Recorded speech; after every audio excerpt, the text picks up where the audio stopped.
1955 കുഞ്ഞാക്ക എന്നറിയപ്പെടുന്ന കുഴിക്കാടൻ മുഹമ്മദ് പന്തല്ലൂർ കടമ്പോട് ആരംഭിച്ച ബിസ്മില്ല ഹോട്ടലിന് വലിയൊരു കഥ പറയാനുണ്ട്.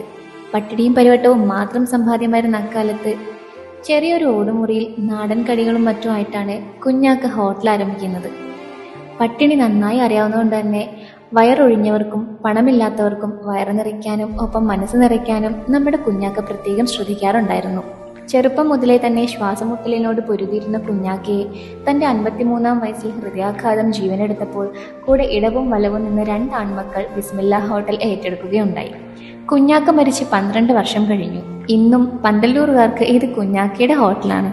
വിശന്ന് വരുന്നവർക്ക് കാശ് നോക്കാതെ ഭക്ഷണം നൽകാൻ കുഞ്ഞാക്കയുടെ മക്കൾ മറന്നിട്ടില്ല. 2 വർഷങ്ങൾക്ക് മുൻപ് കടമ്പോട് തന്നെ ബിസ്മില്ല ഹോട്ടലിന്റെ സഹോദര സ്ഥാപനം ബിസ്മി കഫേയും പ്രവർത്തനം ആരംഭിച്ചു.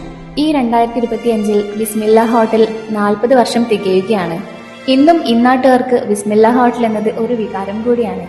കാലത്തിന്റെ പുരോഗതിക്കനുസരിച്ച് മാറ്റം വരുത്തിയും ഗുണമേന്മയോടെ ഭക്ഷണം വിളമ്പിയും വിശന്നു വലിയുന്നവർക്ക് വയറും മനസ്സും നിറച്ചിരുന്ന നമ്മുടെ കുഞ്ഞാക്കയുടെ സ്വന്തം സ്ഥാപനങ്ങൾ.